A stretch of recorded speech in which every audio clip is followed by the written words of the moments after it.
There are select few songs that I'll always associate with the idyllic days of yesteryear. The binding theme song for the Spider-Man cartoon of the 90s, the unmistakable bass line of Billie Jean kicking off Vice City, and a turkey puppet singing about the numerous shades of green found in Ireland.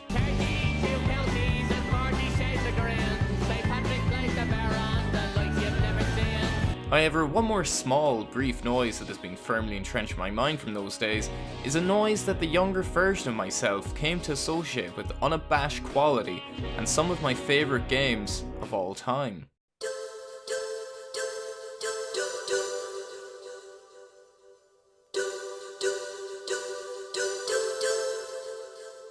This little jingle has been the forebearer to so many of my most treasured gaming experiences, so much so that it's hard to explain the wave of nostalgic euphoria that tingles down my spine every time I hear it.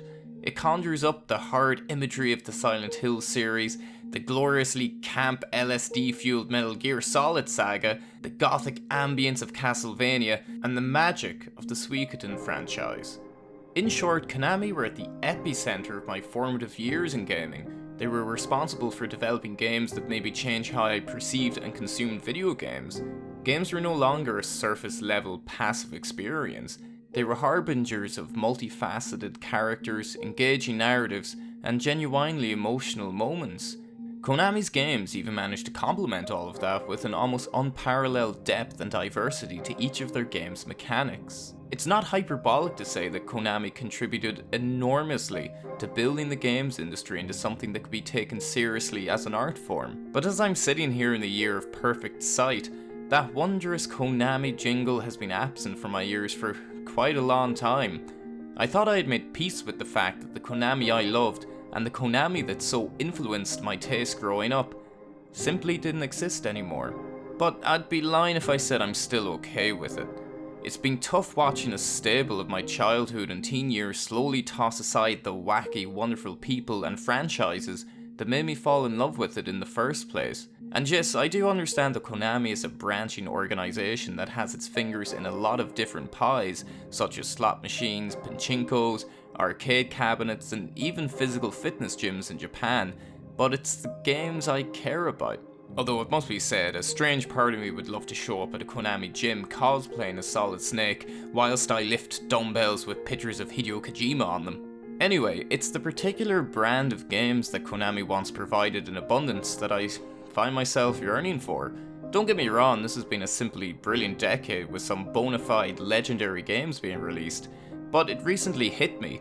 This is the first decade of my life in which a Konami published or developed game isn't left standing when it comes to determining my decade-defining games. Metal Gear Solid 5 was an incomplete shell of what it should have been, and Silent Hills wasn't even given the chance to be released incomplete. Konami spent the decade clearly trying to distance themselves from AAA game development, but it just boggles my mind how they went about it. It's almost as if Konami had taken out some sort of incoherent rage on the game development side of their business, deciding that it must be utterly and systematically destroyed at all costs, even going so far to sully the name of legendary franchises by releasing a husk in the form of Metal Gear Survive in 2018, and a bag of shite in Contra Rogue Corps in 2019. Maybe it's because people had the audacity to love their work. Maybe Konami had grown to hate that of which had given them worldwide acclaim and fandom. Maybe the bosses of Konami sent a few drunken emails and are too far into a hole to retract their statements. If any of those are the case, then Konami essentially rampaged through the gaming world this decade in the same manner Mickey Rourke was burning through Hollywood during the 80s and 90s. Perhaps the most inconceivable action made by Konami during the past few years was to cancel Silent Hills, a game of which had not only massive potential, but already had people queuing up to buy the game after the ingenious PT marketing ploy. Now, I'm not going to bore the socks off you with a deep history lesson on PT, but I'll quickly rehash the basics as they still make me weep a little bit. The demo dropped onto the PlayStation Store with absolutely no warning, and it scared the ever-living shit out of people. It received positively glowing feedback from players and inspired millions upon millions of Let's Plays and reaction videos. It pretty much took over the gamer sphere. Anyway, for the while, BT's blueprint was the go-to for every developer, and every developer would want their games reveal announcement to go just as well as PT's. Not only that, but it was built on the creative backs of Hideo Kojima and Guillermo del Toro, two men whose names individually received fervent screams of joy, but collectively caused violent fits of orgasmic delight from horror fans and gamers alike. Sprinkle on a bit of Norman Reedus portraying the main protagonist, and that's a delicious, surefire hit you've got on your hands. Sadly, life is a strange, cruel mistress, and we were denied the chance to play what finally felt like a worthy sequel to Silent Hill 4, a rebirth of a series that was bleeding out for over a decade.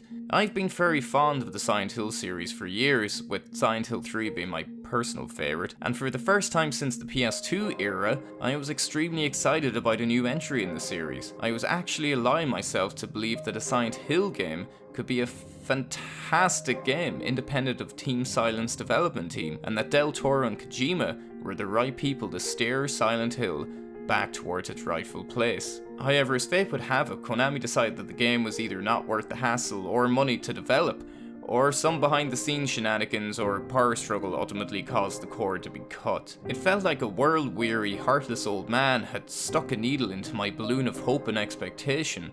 Silent Hills will, at least in its original intended form, never happen. It was dead before it even had the chance to truly live, merely a small yet memorable blimp on the timeline for gaming historians.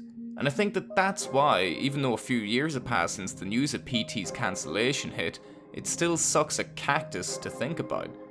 Konami is packed with incredibly talented people with access to one of the most remarkable game engines in the world, the Fox engine, and yet all they've managed to fart out with it is Pro Evo games, Metal Gear Survive, and a cocktease of a Metal Gear Solid 3 Snake Eater Pachinko machine. It's like if Martin Scorsese decided to only direct ads for Walmart, or if Bob Dylan decided to only write on the back of cereal boxes. You know they're better than this. But as I get older, I've learned that events like this are only becoming more frequent. Beloved things from my younger days are inevitably going to disappear, be less relevant, or be Last Jedi'd. I'll also be the first to acknowledge that video game development is a much more taxing affair than it was in the 80s and 90s, and Konami are wise to follow the gravy train of the mobile market if it ensures the continuing existence of the company. So, it sucks. It really does. But Konami will forever have a special place in my heart, and those magical games they created will forever be in my memories and on my shelf. And in a way, that's perhaps enough for this old dog. Snake, leave me and run. I guess I am a rookie after all. Remember me whenever noses start to bleed. Remember me, special.